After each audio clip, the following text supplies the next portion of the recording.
Good morning. Good morning, sir. Cool. So today we're talking about nostalgia.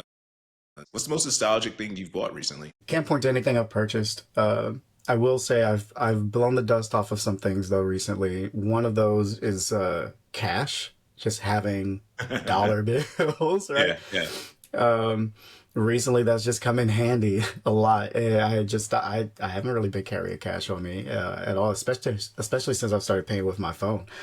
And like now I'm good to even just have my wallet on me. But yeah, I got some cash at some point over Christmas. I think like the kids have been doing like banking stuff, so because I'm their bank, they get cash from like grandma or something, and then like they give it to me, and Hmm, I put it in hmm. there like Green Light or Apple Cash or something like that. And and lately, just operating in cash has been really fulfilling. I've forgotten how great it is. I'm at a bar and the bartender's like, "Oh, don't tip me on like the line. Just if you have any cash, I appreciate it." And I was like, I "Oh, got you. right, valet driver." This is like random instances where cash has just been coming up. It's like, yo, like keeping 50 to 100 bucks of cash is just like I don't know. It's been coming through. So that's one. Yeah.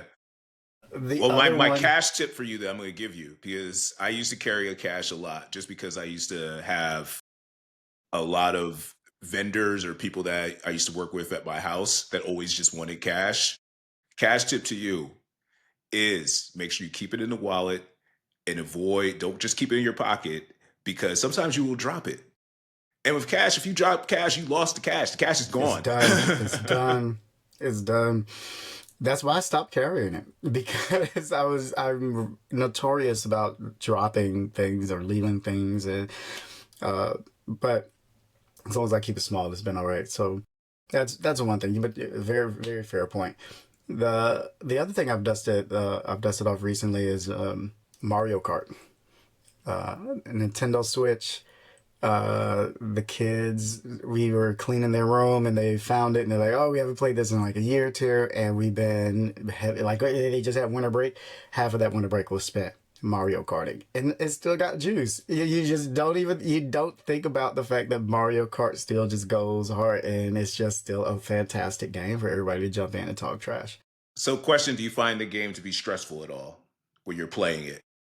I'm always winning, so I Okay. don't. Do the It's kids probably get like stressful for stressed? the Like, yeah, okay, no, they're real good about throwing a controller. Those good old Switch controllers take a hit, and so they get mad. But no, it's a fun time. They've gotten, I mean, they're older now, so way less of a bad sport than they were when they were like six, right? At 10 and 11, they're like, "Let's run it back, Dad, run it back." So like run it back. Let's do it it's like again. I'm gonna get you.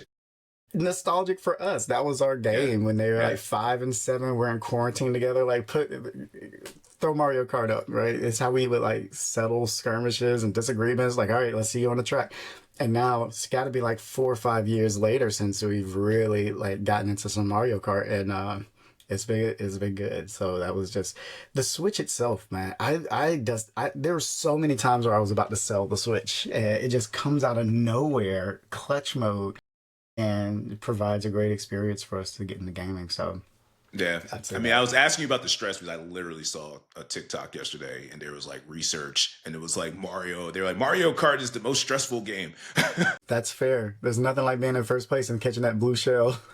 Yeah. Like, why did I Oh, deserve this? Why? No, man, it's a great equalizer. Everybody has a shot to win in Mario Kart. And so it's why it's our family game. yeah. I'd say for me, well, something I've been eyeing. I want to go on eBay and get one of those like old wall CD players, because I'm getting back into, if you remember them, like the really, it's like a silver CD player. It has like three different decks that you put on it. I want to mount it. I, recently got back into vinyl. So I have like a little vinyl setup, but I also discovered I have like 40 CDs just hanging around, and just want to get back into physical media and just having and owning a little bit more things like that. So that's going to be the thing for me. I wonder if we're approaching the physical media thing in the wrong way. I wonder if, like, we keep thinking that it's nostalgic and that it's cool, and I want to put my hand on my property. I own Mhm. this record, right? What if like the technology is not getting this sort of resurgence? Maybe we're just getting older. right? Like Hmm. I look at the kids now and they're like, "Oh, what's this like record player?" I was like, "What are you talking about?" But like when I was younger, that was the same thing. I was like, "Oh, Grandpa, why you have this vinyl record player out?" And now we're like, "Okay, I get it." So maybe this is just like Yeah. a rite of I, passage for it is a rite music. of passage. It's like I just want to own my things. Like before, Mm-hmm. I remember Mm-hmm. letting go of some of my stuff, and it was more so about space. And it's like now I have a little bit more space, so I'm like, I want to have my hands on it. But also, it's just I think the other thing, and with nostalgia, and with like how fast technology goes, I think it can also help you to slow down, right? So it becomes more of a ritual, more of a I'm in tune to what I'm doing because I have to physically pick up, slow down, pull the thing out. I can take a look at the large image of the art on the album and stuff like that. And then I have to literally get up after four songs to change it. So I think it could become like one of those, just one of those rituals that you can have where you can have more of a relationship to what you're observing. Whereas, most music these days has just become so background, so I think that's where physical media can help. And also just nostalgia in general. Like I think part of nostalgia can be just slowing down a bit because just how fast paced and like all the dopamine hits we're hitting every day. Yeah, yeah. Especially to be able to do several things at once, right? Yeah, on your computer, you can have Hmm. your movie playing and your music's going and your design files over here. And but then with more physical media, you're right about slowing down. You have to stop and like load it, and you Yeah. have to like put the needle down, and like you can't. It's harder to do eight different things. A vinyl record player can only do one thing, and it does that the one thing well. Yeah. I mean, turning into parenting, like that's where when we started talking about this topic, that's what it made me think about. Like everything that came to mind to me is just like, how can I make our lives just a little bit slower than like how I was operating when I was not a parent, where I was just like, in tune to my adult world. So it's like, how can I just like slow things down a bit? Like, hey, Yeah. let's not have on the TV, the radio, on the phone. Let me just turn on music and have a book, and you can read your little book as well, and we can just try to have a little bit more of a slower family moment. So like that was one of the first things that came to mind for me when I was just thinking about nostalgia. The mimicry between kids and parents is the great life hack. It's like, Hmm. okay, I want you to do a thing. The easiest way for me to get you to do that thing is for me to do that thing around you. And if I Exactly. do that thing around you enough, then you start all of a sudden doing that thing. And I think that's one of the coolest parenting hacks to see in real time. I started carrying a notebook around, a little journal to Hmm. like take notes places. And next thing I know, my kid has a little journal. She's just walking around taking her little notes places. And Yep. then like I can't overpraise it because then like your cover's blown. Yep. Like it'd be Yep. like oh you're doing just like that, right? Like, no, it's No, I don't want like to be like dad. Just like, right because they don't even realize that like that sort of mimic has happened. And so it's been cool for me to just like silent like that's cool. Just keep it you rolling. picked that up from Yeah, dad. that's me. That's me. That's cool. Yeah, no, this it's nostalgic. And I wonder if that's something that's one and one, right? Is it like does being nostalgic always equate to slowing things down? Uh, Yeah, I wouldn't say that. But I think that's one of the first things that came to mind for me. Just thinking right. about less, like having a little bit less technology. Like, when we were kids, we didn't have a supercomputer attached to our hip. Yeah. There was a Yeah. singular family, if that. I mean, in our early ages, I mean, there was no computer, and then there may have been like one computer or something like that. But I think like within the realm of technology, some of it can be around that aspect of slowing down. I don't know. Like, the more I think about it, the more I'm thinking that nostalgia might inherently mean slowing down, right? Because Okay. in order for it to be nostalgic, there's the experience that's happening in the moment, and then there's the memory that's happening at the same time, at least for the person who is like nostalgic for. So Hmm. I'm going to jump into a recent experience. It was Glorilla. Okay. We've been listening to, I don't even know the name of the song, but she the song where she I'll look it up. The song where she has taken the old beat from Wipe Me Down. But yeah. Right? Right? So the nostalgic parent moment for me was like, or like listening to Glorilla with my children, which I mean, not the like something I run around bragging about with all of my parent friends, right? Like, yeah, we listen to all the rap. We love it. We like what you know about me, right? So we like the slowdown of that was we're listening to like what you know about me, and we're going through the whole thing, and we're like Mhm. doing all the ad libs and everything. We get to then the song's like, hey, this is so popular for millennials because it was a very popular song that she's just remixed. And they're like, what are you talking about? It's like, oh, we're pulling it up, right? So now we've taken what is a 2.5 minute song and we've turned this into like a 10-15 minute lesson of like comparing the songs and Mhm. understanding how she got the rights to do that and how it like appeals to an older generation and younger generation. And don't get me wrong, after about 6 minutes, they tune out. They don't care anymore. But Yeah. for me, it's like I have to not only experience this one thing, I now have to experience the layer of nostalgia that exists here. And I'm going to force you all to walk down that path with me because I want to share that with you, right? So it's, I don't know, it's a bit of a slowdown. Maybe it's just more drawn out so I Yeah. can like really get that experience in there. If you just also just think culturally, so many things, and I was thinking about this when it came to like nostalgia and design, but just nostalgia culturally, a lot of times it is like, what is the thing that happened 20 to 30 years ago? And then those things are always just brought back. Like in our area, there was like things about the 60s and the 70s. I remember being a kid just being so locked in and so much of just loving like the 60s, the 70s and those era. And then now it's like it's 2025.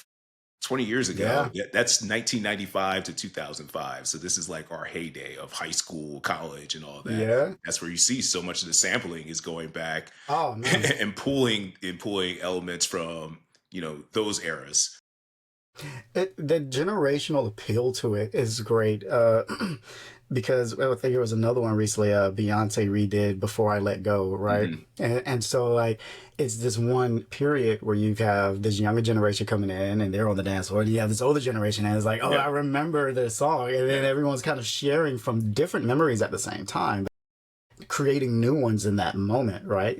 30 years from now, some new artist is going to remake Before I Let Go, and you'll have four different generations out there because they've been sampled for that long, all sharing in this one nostalgic moment, creating new memories. And I don't know, maybe that's just the beauty of nostalgia is uh, it's all of culture is just one big sample Yep. of another, Yep. right? Yeah, that's it. Yeah. Um. Let's see. All right, I'm gonna bring up this quote. I wanted to share this one quote with you. I wanted to share this one quote with you. It's from this book, Fatherhood, by the blog Fatherly. It goes, "Your father knew nothing. Well, next to nothing. At least next to nothing when it came to the likely effect he would have on you or your life. At most, when you were born, he had an inkling of what his presence and participation could offer. Since 1950, the US government spent roughly 600 billion on NASA programs with nearly 10 billion collecting data on mothers. The 15 million in change it found between the couch cushions went to research related to fatherhood. But the bulk of that research has been conducted in just the last decade, which is all to say that humanity knows more about the Alpha Centauri than we know about whether your old man fucked you up." So, I mean, that just speaks to so much, but also just it gave me just a lot more empathy about Yeah. childhood and just understanding that it's like, hey, there was no, there was just no research or nothing done just to really like improve this growth. And like, where us as dads, you know, the research is just out on how we could be better fathers, and we're just learning on the way. So I mean, I think also just for the other dads out there that may be listening to to the pod, I mean, things are new, and it's up to us to just work to do better. I've had to learn to give myself uh, grace, Hmm. right? And my wife and I talk about this all the time that we're talking about a generation of men, generation of parents in general that are living in a post uh, post civil rights, Hmm. post feminism, uh, a just a very different world than our parents grew up in. and like quotes around post, right? Because all this stuff is still like Yeah. swirling around. Yeah.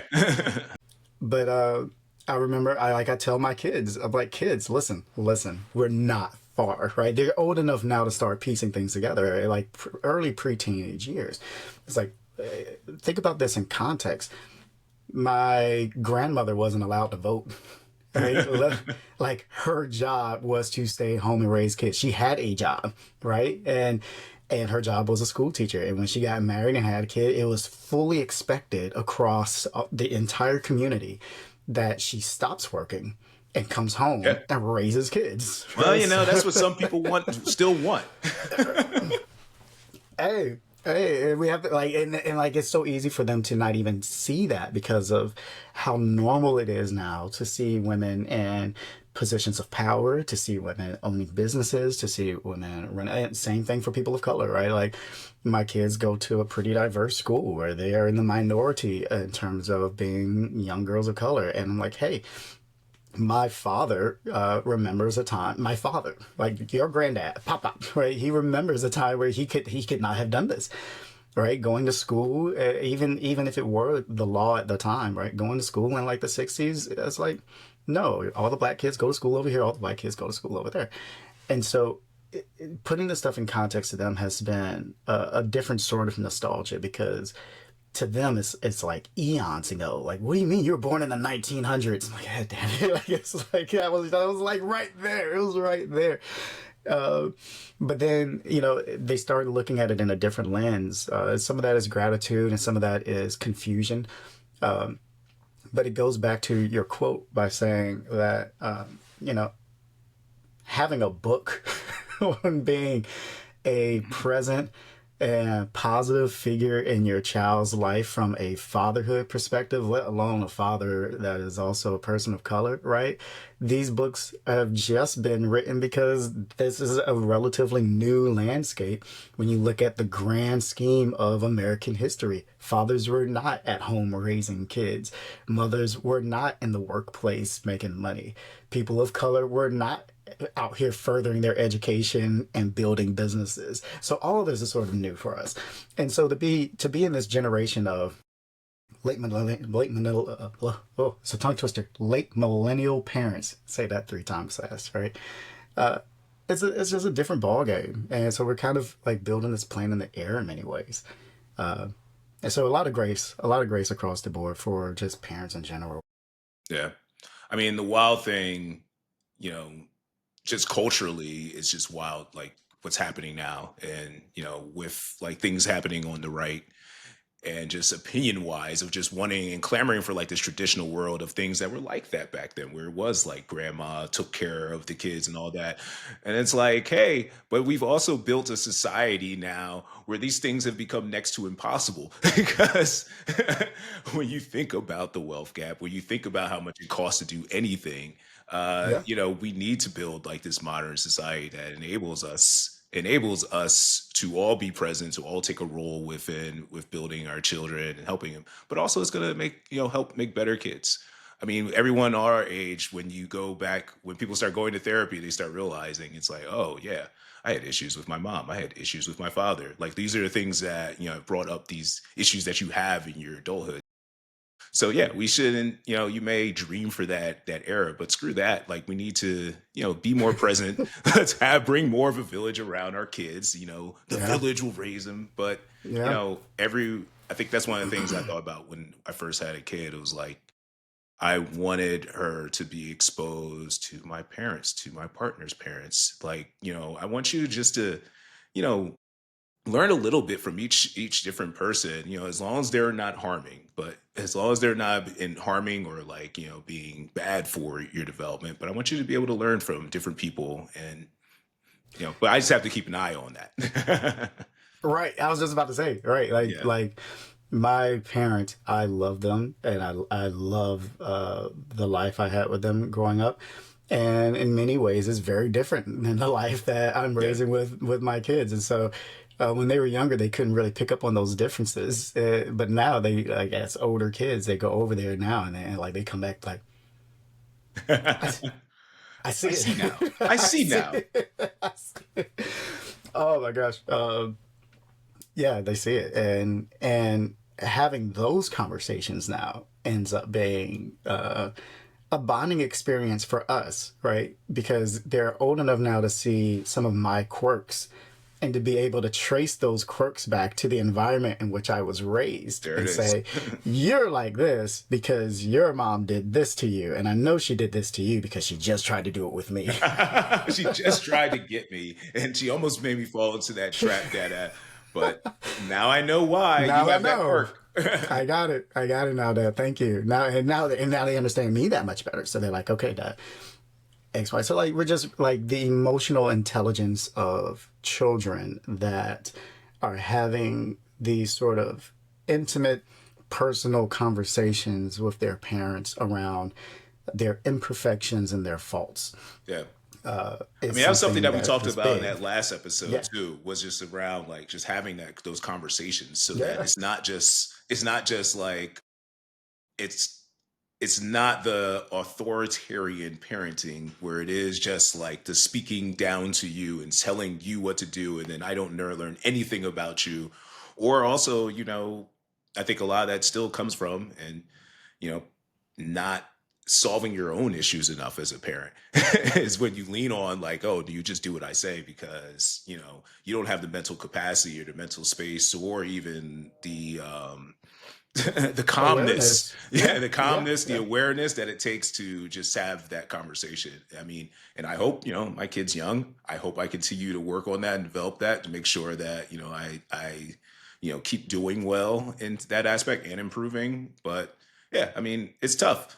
The research just coming out. The research The has just research come. is Yeah. it's hot off the press. It's Research still is hot how off the press. It's not marketed. Like, all these things are new. So, we're the clay. I mean, culturally, and hopefully just everyone's working to get better. we speaking of nostalgia, I'm just going to keep going back to that. That's nostalgia is big for me right now. Um, we've been binge watching the Bernie Mac show, Okay. and don't get me wrong, removed from the the community that I was raised in, and now living in a much more diverse neighborhood, there's some elements of black culture that I felt like my kids were missing, and they Mhm. don't get that from a TV show. But a lot of the conversations I'm trying to have with them Yeah. are kind of removed from context, right? Yeah. And so they're not totally removed, but I have been looking for more sort of entertaining ways for us to like sit down and talk about it. So I was looking at different shows. I was trying to I got them in front of Blackish for a little while. They're like, nah. I got them in front of like Will Smith, Fresh Prince, like from a nostalgia standpoint. They're like, nah, I don't like to see that. I wasn't expecting Bernie Mac to click the way that it did, Okay. but from the onset, they're like, Dad, what does he mean his sister is in rehab? What's rehab? And so like we were talking about like, yeah, like this is like the whole just the context of the show. And now that we're watching it, I'm realizing like, man, they were really tackling Yeah. some like heavy issues in the Bernie Mac show. And then I started talking about Kings of Comedy, and then I started talking about Yeah. the black. And so like it was just it's so multifaceted, and they love it. They love it. But it has been nostalgic for me because I remember watching that show and wanting to have some of these difficult conversations, and my Mhm. parents were like kind of brushing under the rug, like, oh, you don't need to know about that. You don't need to know about that. And I was like, okay. So like TV was raising me. TV raised so many of us, right? And so to have this conversation and watch it in togetherness and community now with the kids and with my wife, it's like let's have these songs. We pause it, going back to like drawing out these nostalgic Okay. moments. Like Okay. it's a 30-minute show. We end up watching them for like an hour and a half because every 15 minutes we're pausing it to unpack something for them that is out of context for them, whether it be about race or whether it be about age or whether it be about fame or wealth or diversity. Like it's just a very multifaceted show. And after like a few episodes, we walked away. I looked up yesterday, and my little one has now binge watched like 2 seasons. She's just like, let's go, let's go, let's go. I was like, all right, we didn't like it didn't need to be that much. Okay. Calm down a bit. Calm down a bit, but She's like, it's my favorite show now. I was like, all right, cool. And so we're continuing to have conversations where I sit down and still watch it with her, and it's a good time. But it's very nostalgic, and it's kind of opening up these opportunities for us to communicate more. like that. I mean, it makes me think about one of the things I put down in my notes was just talking about just screen time. Like screen time is a huge thing, especially for me. Like just having a 2 year old, like all the content that's being pushed at me is like, okay, no screen time before 4. But then if you do it, maybe you're having more of the conversations, and it is this back and forth. I've seen, I try to limit it as much as possible, but I have actually seen like great results with, specific shows.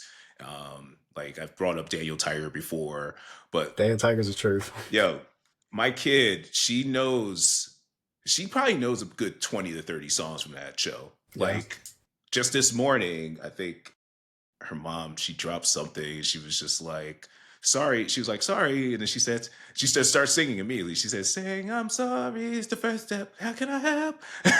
And she just like sings the songs like in all of like, and they're all in the proper context. She'll just start singing these songs. Sorry, you were breaking up a little bit. How did that song go again? It goes, saying, I'm sorry is the first step, but how can I help? I just wanted you to do it twice. So, Yeah, she has that one. It's like countdown to calm down, 5, 4. She sings that to herself. Like she nice. does mad, mad, mad. Yeah. But I mean, one of the things that you pointed out that you were doing and just like the binge fest was bringing context around what's happening on the show, and how that brought up just more conversation. Like, I mean, I remember, the way I also like started like picking up and learning about my culture was, watching Roots. Or like I remember the Black Panther movie, like that, like I saw that like really got me deep into like reading a lot of books, reading books about reading like Huey P. Newton's biographies and Yeah. stuff like that. Yeah. And it's just so many ways. It's just like that TV or even entertaining shows. Again, I brought up two things that are a little bit deeper, but there's so many great good aspects that you can get, especially when you can have that conversation and ground conversations in with parents, or like getting more media literacy, things like that. Yeah. Yeah. It's the community watching, the together watching, the adding that more Hmm. context is has been really big because it's I think as millennial parents, it's probably our first move right now as a generation that was raised off of television, Yeah, right? yeah. The programming picked up in the 80s and they're like, okay, Sesame Street, go. Go do it. Right. Go do it. Mr. Rogers' Neighborhood, go. Because at this point they're like, okay, you're probably learning more, like a Yeah, more positive message is coming from this box right now yeah. than what you're getting from like the parents that are arguing at the kitchen table in the other Yes. room, right? I mean, and that's why the shows were created. Like Sesame Street was created for inner city kids. I mean, Yeah. that's why it's on that street. That's why the neighborhood is diverse. It takes place in New York, and that was the purpose of the show of the show. Yeah, and it ends up building a trust with us as the kids that were put in front of it, and as to like rely on it as an authoritative source of information. Like, okay, this random guy on TV just told me to be nice to my neighbor, and it was a nice enough song, and everyone seems happy Yeah. and pleasant about it. So I guess, right?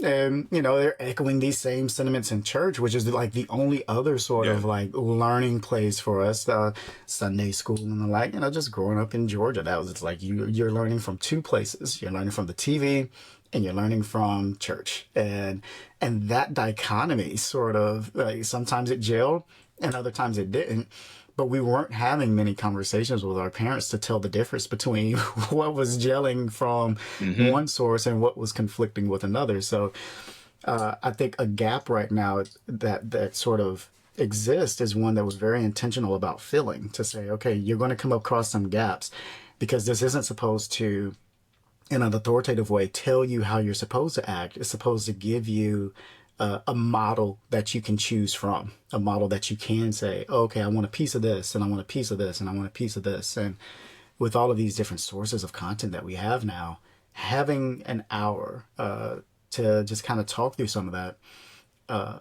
helps, because they end up walking away with these questions, and Hmm. TikTok is answering them. Yeah. Yeah.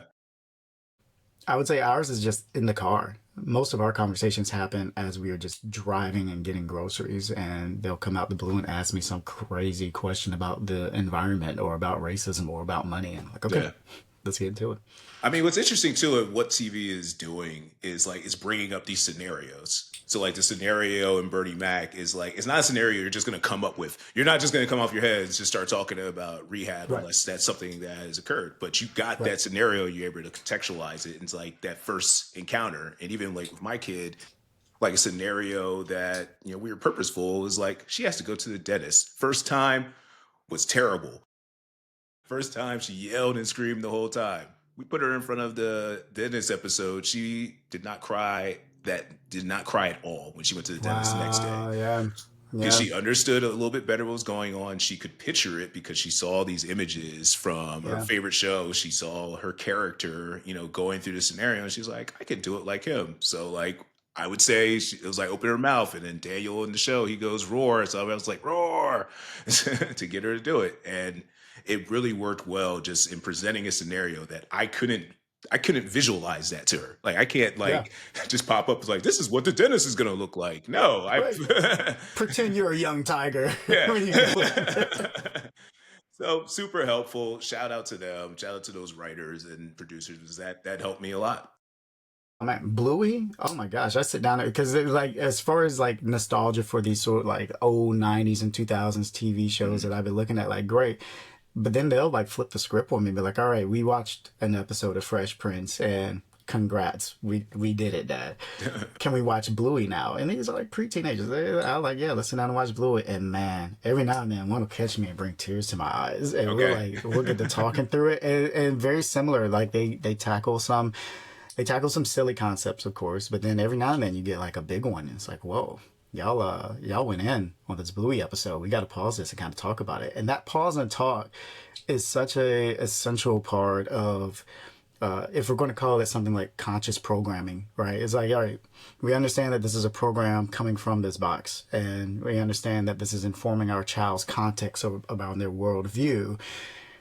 Cool. We're comfortable with that as parents that were raised on TV.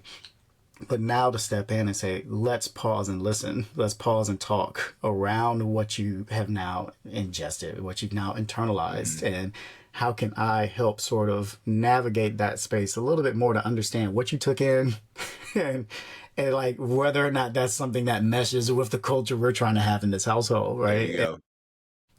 And if it doesn't, why not? And let's talk about it. And those discussions, I think at 4, 5, 6 are real kind of marginal, right? Like, yeah, whatever. But then, you get around to 8, 9, 10, 11, 12, and like all of a sudden, the conversations turn into how I spend my money. How do I relate to someone that has different beliefs than I do? Hmm. How can I help my friend who's going through a difficult time? How do I manage my own anxiety and nerves, right? Like these are huge conversations about how to deal with life that we were lucky to get if we got it. Uh, and I think many people still today are very lucky to get it. And the last thing I'll say about this, I mean, it just the first episode that I think that got me hooked and like really enjoying Daniel Tiger was again when they talk about like getting mad or getting frustrated. Dang, and now I'm forgetting the song. But oh yeah, it's when you get so mad you want to roar, take a deep breath, count to four. Like the whole time since she's been a baby, it has been like trying to like help her learn how to breathe. And I'm like Yeah, I'm like I don't expect her to get this as a newborn, but that's something that we started, yeah, as a newborn. It's like when I'm walking away with her and she's crying, I'm just like, okay, dad is going to breathe. And we're just breathing together. And, yeah, that's what we do now. And it's been interesting because, again, I've been doing this since she was born. That now sometimes she'll do it, so other times she won't do it. But I would say like 1 in like 6 times she'll do the song herself and like calm down. But I'll just start singing it, or she'll hear me singing it from across the room, and then like I hear her like slow down a bit, and then she'll pop up yeah. like I feel better now. That's huge. Yeah, That's man.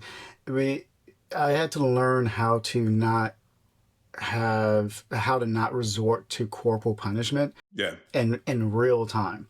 And yeah. I like I had to catch the fact that that was my first resort, because that was the first resort for me. It was getting pinched and getting popped and going to get a belt, going to go get a switch, Yep, right? yep. Like that's just what they do. That's how I grew up. And so with my when my kids were much younger, and they were like, you made me think about this, like teaching them how to breathe and how to deal with this sort of like angst and nervousness and frustration. We didn't really get like that wasn't where my head was for the first few years that my kids were alive, like the first few years of parenting. And I remember looking at my like 4-year old right when I was about to pinch her for something she had done, and I was like, you know what, I think I had pinched her recently, and it Mm, left like a mark, right? mm, Like little fragile skin. I was like, oh my yeah, gosh. And I remember looking at that, and I was like, I am never going to put a hand on you again. yeah, great. I apologize for ever having done it, and like scaring and intimidating you, and like that was my norm. I'm sorry. And she held that against me for years. She held it over my head. There was one time, like a year and a half later, I got real mad at her for something, and she was like, "But you said you're never going to hit me again. You're never going to pinch me." I was like, "You're right. You're right. I have to come up with whole new strategies on how to address you. It can't be, go sit in a corner. I don't want it to be write something 50,000 times. I don't want it to be a pinch or a pop on the wrist or anything. Like, I have to like sit and talk to you now. And that was not the go-to response, and that was tough. And so when you talk about like Yeah, breathing from like a young age, yeah. like to incorporate that in her subconscious now, man, that's huge. Yeah. That's I huge. mean, hey, that's what happens when you have kids in your 40s after like I'm a little older. Just slow it down. I'm a Let's little slow this down. older. I've had a lot of therapy, a lot of like thought about my own life where it's like, okay, I got a little bit more tools in my tool belt now Who knew? Who knew? at this age versus like being 20. Oh my gosh, yeah, yeah, yeah. Okay, like the last thing I wanted to bring up too that we've been doing, and shout out to YouTube. What's cool is that like the whole entire history of like music and culture is on YouTube. I started showing her Cab Calloway videos and stuff like that from like really old like black and white stuff. She loves it. Like she loves Minnie the Moocher and the Jumping Jive, or I forgot this one video of like the Nicholas brothers doing like tap dancing and stuff like that. It's like we'll watch that. We'll watch like all Nice. sorts of like dancing videos. We'll watch like Tiny Desk episodes, and just like seeing like performance. And Yeah, my mom took her to the library once, and she was just enthralled with like the piano player. I was like, yeah, that was probably her first time like seeing that in person. And we watch a lot of like concert videos, and again, trying to like, slow it down a bit. So it's not just, yeah, we did watch some music videos here and there. There's a couple of music videos we watched, but I try to like gear into like those performance aspects. It's like bring you yeah, into like reality, and also like you could picture yourself, or there's a couple songs she's really into, and what's fun is she'll just grab me and her mom and just like, all right, dance time, and like grab our hands, and she's like, okay, we're dancing to the song. So I mean, that's been very cool to see, and just very, and I'm looking forward to seeing just how how she connects to this stuff, just because I'm like, okay, we're gonna have culture time. Like, there was a day on Friday where she just came home very frustrated and just really just wanted to watch Daniel Tiger all day, and her grandma was watching her. So I'm like, hey, I mean, whatever's gonna keep you sane. But then after a while, I think it got to dinner time, and she still wanted. She was like, I want to watch this. I was like, no, no, no, no. All right, I don't know if I can get you off of this completely right now, but I was like, we're gonna have culture time, and then culture time consists of, okay, let's watch someone perform. Let's watch like a Tiny Desk. Let's watch something like that, just to mix it up. So yeah, I mean that's been really beneficial, I think. the idea of culture time, like call it, like identifying this is a time that I'm going to expose you to things that we think are important as your parents, for various reasons. It could be historically relevant, or it could just be things that we like and we want you to like, Yeah. right? Like we took a big hit at listening to music that had cursing in it, and my wife and I talked about that, and And we said, yeah, at the end of the day, for them to be able to know when to censor themselves and to Hmm. know when not to censor themselves is a big question. Is a big topic. Like we don't want you to all, like be listening to all vanilla music until you're like Yeah. 12, Yeah. and then all of a sudden you hear a damn and a word, and like you lose your mind. So we've been for better or for worse, really intentional about exposing them to various aspects of culture that are more mature, right? Like some of the movies that might have like a censor esque sex scene in Yeah. it, right? Yep. Yep. Or to have right or have violence in it, and to be able to do that same thing, to sort of like pause and talk, right? And it doesn't like within the context of the movie. I think what was it? My wife had them like, oh my gosh, they watch Scarface for some strange reason. And it's not something I necessarily would have signed them up for, but it's something that my wife felt was like, yeah, they need to watch Scarface. Like, why do they need to watch Scarface, darling? And maybe this is another episode one day for us to talk about control as a partner. Like when you're really parenting with another person, it's like, okay, you feel like she's like, I watched it as a kid and I turned out all right. I was like, yeah, I guess. No, we laughed about that, but that was such a bonding experience for them, right? I think I was out somewhere and I called home and say, "What are y'all doing?" She's like, we're about to watch Scarface." I was like, "All right, all right, All right, here we go. I'm gonna do it." And they still like, I came home and they were talking like Tony Montana for 2 weeks. Come out the Say bathroom hello with to my little friend. I heard that it was like a month of saying hello to my little friend, right? But like they had so many good conversations around like what this is and what this is within the context of the film and what this is within the context of like American society Yeah. and this sort of like culture time. Like Yeah.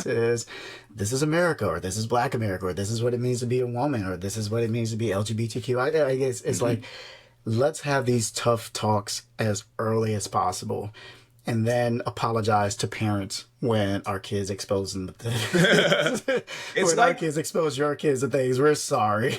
it's like one of those things too, right? Where you're like living your life and you have like these outlier moments, and those outlier moments become those core memories. Like They those become the become corporate, right? like they'll probably, they're probably not gonna remember like their regular day to day, but like when they're in their 20s, they're like, oh, remember those 2 weeks we hung out with mom and watched Scarface. Like I watched Right, a lot of right. like Comic View and like Eddie Murphy, like as a Yeah, kid with my yeah. parents and stuff. And those are the things I actually like remember. But And we always think that they're understanding more than they are. I watched a lot of that stuff when I was a kid, and then watching it again as an adult, it's like, whoa, I had no idea what they were talking about. Now I do. Shouldn't have been watching this at 7. But what I internalized from it was, uh, what was relevant for me at the time. yeah. I mean, it also makes me think, and I have no research, no scientific studies or anything I know about when it comes to this space, but it makes me think about drinking culture, right? So one of the things I did see study wise back in like my education days, like I remember going to a presentation, vividly remember this, going to this presentation about like binge drinking culture in America. And like there was a period where like a lot of college presidents were trying to lower the drinking age, Mm, and it really was about better education around drinking. And what they yeah, saw was, European cultures where, the kids did like try like wine and stuff like that with their teenagers. yeah, They didn't grow up to become binge drinkers. right. They took that in, they contextualized it with their parents, and it just became like part of their culture versus like, oh, I'm free, time to go in. And I think that's Right. what they saw a lot with it. I mean, this things have changed now, and I think from what I've know, like this lower, younger generation is drinking a lot less. But Yeah. that was a very big thing in like the millennials and like our period. So I mean, I can see that being similar when it comes to some of this like in your media diet. Like, where are you getting it? Getting it, having that connection with your parents and understanding it, or because Yeah. you're gonna watch it somewhere, like someone's gonna pick it up. Yeah. And if you're not learning it from them and you're only learning it from, other inexperienced Hmm. party goers, right? And other people that are taking this and know less than you do, then you're right. We got to the point where we would have a glass of wine in front of the kids and having that conversation around here are our vices, and here's how we moderate those vices, Hmm. right? And not going super into detail, right, around like, okay, this is the difference between tequila and scotch here, kids. But like uh, if they see me pour two glasses, right, they're at that age now, and I think this is who they're going to be in my life as teenagers.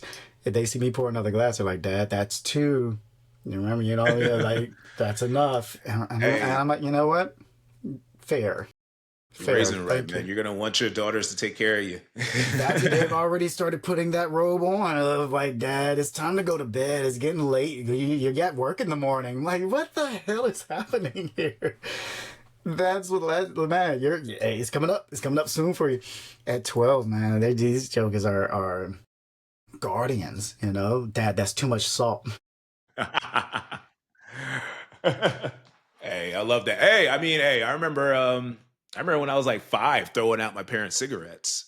Yeah, Like yeah, I remember that because I feel like in school they had like a whole thing about cigarettes. And yeah. I remember going home and grabbing my parents' cigarettes and throwing them in the trash, and then them yelling at me. But then, like, not. I think that moment they kind of may have realized, because I remember just getting yelled at. I didn't get like hit or anything like that, or anything crazy happened after that. I just remember throwing out their cigarettes, getting yelled at, and I remember in the future they stopped smoking.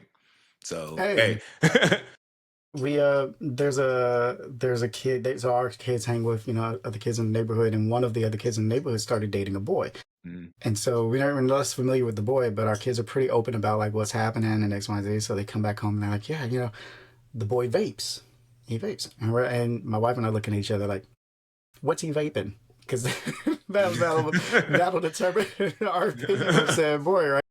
Like she's like, what do you mean? It's like, is he vaping tobacco? Is he vaping like nicotine? Like, is he smoking or is he like vaping THC? She's like, I don't know. I was like, you know what? You're right. That was a question we shouldn't have asked you. Don't. She's like, you want me to go find out? Like, no, don't do anything. don't go Just any step away. further than this. Just step away. So she's like, yeah, vaping's bad for him. I'm like, okay, yeah, just stick there. Just stick there. I don't know, man. Parenting nowadays, they just have. You're right. They have so much more information at their disposal, or what you call it, the supercomputer in their pocket. The infinite amount of content that they get online, the gaming spaces. They're big into Roblox and Minecraft, and I'll be with them. I have there was a period where they had their mic on. That was a big deal, right? Like, do you let your kids get into these live gaming sessions? And at first, it was like, all right, as long as I'm with them. And so, having little gamer kids, yeah, they would have the mic on their headphones, but I would have the audio coming out of the Okay. speakers. Okay. And I'm like listening to all of like the shenanigans that are happening in Roblox, or listening to all the shenanigans that are happening in VR chat, right? Like, it's like, okay, you all are not doing what we think you're doing in this Hmm. space. Yeah. It's like one of those memes where they're like, I think my husband is out cheating, and then they click over to the husband, and he's like doing like wheelies in the middle of a parking lot or something. It's like that's what it is. Y'all are all being idiots in this space. Like, this is the most utmost shenanigans that I could think of. Please turn this off. And so like I jump in with them every now and then to just kind of like see the nature of it. But it's a matter of presence. This whole conversation has just been a matter of how present can you be without being overbearing, and I don't know, kind of like diving into these spaces with them. That's I think a big push for me these days. How present can I be without being overshadowing, without being like a dominant force? But how can I be here and just observe and be present for the questions Yeah. that they have when they have them? Yeah. I mean, and it's also because you have that ability, you have that time available to you, that it's like, okay, I can let go of some of these clamps a bit, just because I do have that ability present, versus where some folks out there where they don't have any ability to be present, and they just have to because they're Well, and even then, it starts building this trust at such a young age. When you're talking about kind of mediating with your daughter, same deal. Like, they have to get to the point where they feel comfortable bringing up a difficult conversation with you, knowing that you're not going to beat them, knowing that you're Yeah. not going to yell Safe at them, space. Yep. knowing that this is a safe enough space where I could talk to you about, my friend's boyfriend vaping, and I Mhm. know you're not going to judge me. I know you're not going to judge her. You might judge him a little bit, right? Like we're all judging him a little, but she's like, I feel safe enough to bring this to you without you blowing it up and you just listening uh, and being present. And that's something that started, when she Yeah. was 2. Yeah. I Uh, mean, and that's goals right there. Period. Period. Point blank is just to create that safe space that you can have in that relationship for the rest of your life. Because yeah, I mean, I think a lot of folks our age, younger, older, they're like they'll do things because that's what their parents may have done, and just like I came out fine, but when they're yeah, not taking that reflection, is like do you have how is your relationship with your parents? Is there still a safe space there between you all? Are you open? And I mean, I think that's something that I desire. I desire for her to, always feel at home, always feel like, you're safe around dad. You can say anything to dad, and, yeah. dad got your back. The last thing I'll say about it, because I feel like I'm talking about it from a position of like having figured it out, and like I don't think that position exists. I think one thing that really greases the wheels of that track of being present and creating a safe space is being open enough to apologize for things. Yeah. Right? There definitely some times where I did not create that safe space, where I Mhm. was visibly upset and had to walk away, or I was harsh in my language or words, and to understand that and get and like reconcile with that and to sit back Yeah. down. It's like, hey, I said some things I shouldn't have said, and I apologize for that. I was wrong. I'm going to go take a walk or something. Yeah. Uh, it's like carrying that notebook, right? Yeah. Like Yeah. 2 weeks later, they come back and apologize for something that they said or did. It's like, you learned this. Like I had to exhibit this behavior of being apologetic when I know I've done something wrong, and that's tough. That's tough. That's the toughest pill to swallow as a parent, right? To say, man, I messed up, and now I have to apologize to my 8-year old, right? Uh, but man, the lesson they get from that and how they embody that is beautiful. Yeah, an actual verbal apology is huge. Do you know how many videos I see all the time when they're just like talking about, adults with parent issues, and it's just like, you know, if your parent one of those persons that just people that just give you something and they don't ever say sorry, they just stop by, is like, hey, I bought you this, or hey, I did this for you, and it's just like, I didn't want this. Like, Right. just say you're sorry. Like, and that just Yeah, takes a level of emotional maturity. man. Like, even and again, I have there's a lot of lessons, and I think we're also both looking at this as like this is also we're in constant growth phase. We're It's constantly constant trying growth. to trying to Constant growth. learn. But I remember I had a moment. It was just a very small moment where like I feel like she was sleeping in bed or something. And like I rolled over and like hit her, but and like tapped her or something like that. She's like ah, and then like in my sleepiness, I was just like I feel like I didn't say sorry or something like that. I was just Mm. like, you were there. I felt so bad. I This is woke your up. fault. Yeah, I woke up like I broke something with. I was like, you didn't break anything. It's okay.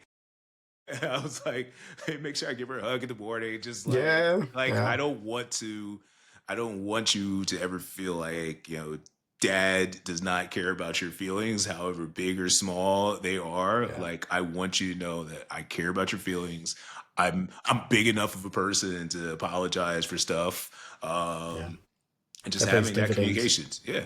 Yeah. All right, so that concludes the conversation we had about nostalgia. We're going to shift gears a bit. Reggie has a game he wants to show, and that takes us into sandbox mode. Cool. Rapid fire. You got something to share? Rapid fire. Here we go. So, as we've talked about, my journey right now is through Unity and Blender, 3D modeling, game engine stuff. My goal is to get into VR, AR. And honestly, I think I would have changed paths recently if it were not for this one project. So I recently got to a good stopping point here. I call this game Tower of Balls, right? And the goal is to understand like just game mechanics, understand input controls, understand waving, and loops. We'll get into all of that in a second. But I got to this point and realized like how far away I was from AR. I was like, man, I wanted to do like web-based AR. So I almost switched up the entire thing this weekend to go and learn JavaScript and 3JS, and that's still on a learning path. But I think some point, literally like late last night, I said, I do this every time where I get to learning something and Yeah. I get deep enough with it to understand like a little bit more about the ecosystem. And then I pivot. I always tend to pivot and I'm always starting something new. So I know a little bit about a lot of things. Yeah. And this was one of those times where I said, no, actually, I want to just put my foot down, right? I've done a ton of research. I've done a ton of overthinking, a ton of conversations with AI across the board. And it's like, hey, this gives me a deeper understanding of mixed reality, right? Understanding game mechanics, understanding scripting, shading, animation, like understanding all of this in this space gives me a much deeper understanding and appreciation for the space. And not that JavaScript wouldn't, but I think going into the space of a more accessible web XR with this understanding is valuable. And so sticking with that, I wrapped up this game and it's nice. It's a little doohickey, right? So I am controlling this white and black ball. I have programmed this ball here to like always chase me. And the only time I can't turn left or right. I can just spin this tower, right? And then when that Hmm. ball falls, I end up with twice as many enemies.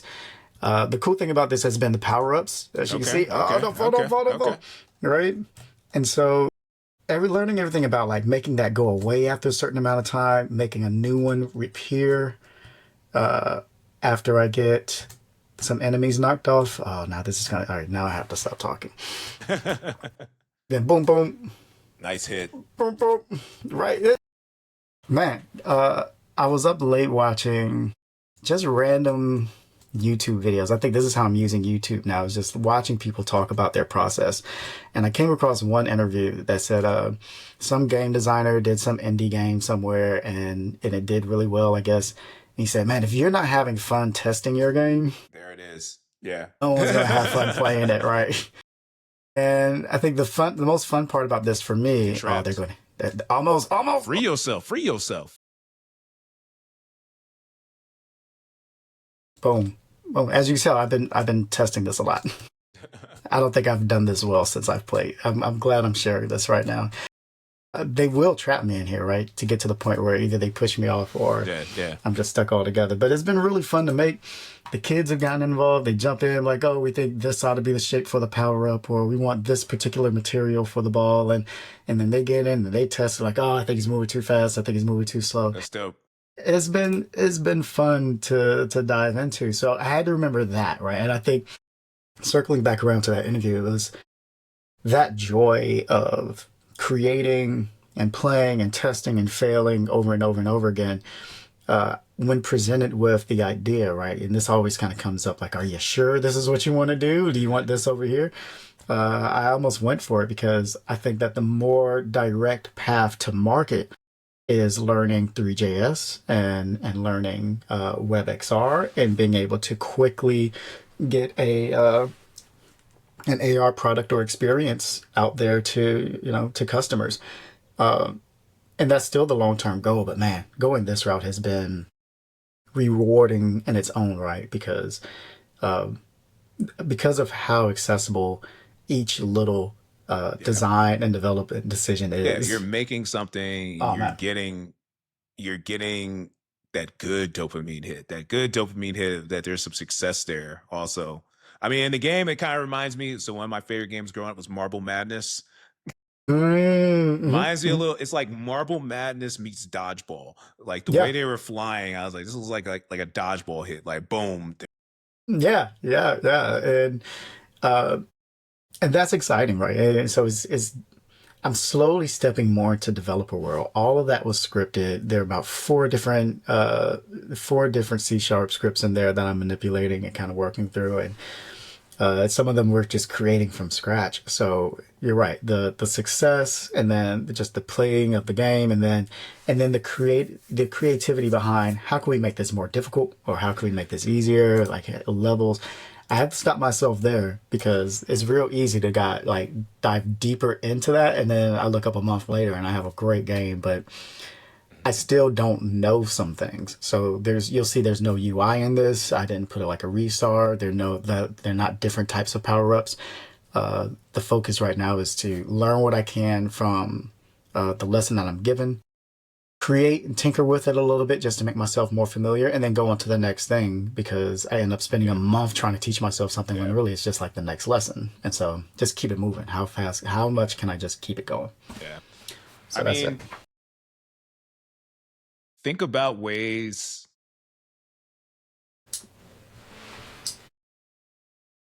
Just sorry about it. It doesn't matter. You can cut this out if I don't. If I don't want it in there, it's just random ass advice. Maybe think about ways to just Mm, share it outside your house. So maybe that's just sharing it just by creating some content around it and just putting it as a YouTube video so that you'll have. I think when you share, sometimes it can also help you feel finished and ready to move on a bit, yeah. and that Yeah. can give you more of like that stopping point. Um, I've realized that, and that's also why like I'm trying to just push out my music more in like kind of like diary form of just like being done with it. Because I mean, I have some of the stuff I'm gonna release I made 5 years ago, but I'm tinkering on something still when it's like I made this 5 years ago. It was cool then. Just let it go, man. Yeah. Like, like Yeah. I saw some Instagram posts talking about Picasso. They're like, Picasso made like 30,000 pieces of art. You remember 30 of them. Right. And it's just like, so maybe there's a way, and maybe that's through vlogging or something like that, uh, Yeah. where you can, like, it doesn't have to be an official release, but you've shared it to the point where, some It's people done. see it. Some people see it and it's done. And It's it's not done. just something that's just living on your computer where you're like, I want to go back and tinker. And it's like, no, I finished tinkering with it. It's done. I shared it. People got to see it. I love the artists that do that with their earlier work. You see some. I think the most recent one I saw was Gavin DeGraw. I think if even if I'm saying Gavin DeGraw, I Okay. forget. He's the guy that did Sweeter and Chariot. He did Chariot, so he got big off of the song album Mhm. Chariot, and he's released like at least 8 or 9 albums since then, I'm sure. And his most recent release is taking all of that experience over the last 10, 20 years and going back to redo each of his songs from his first album. Interesting.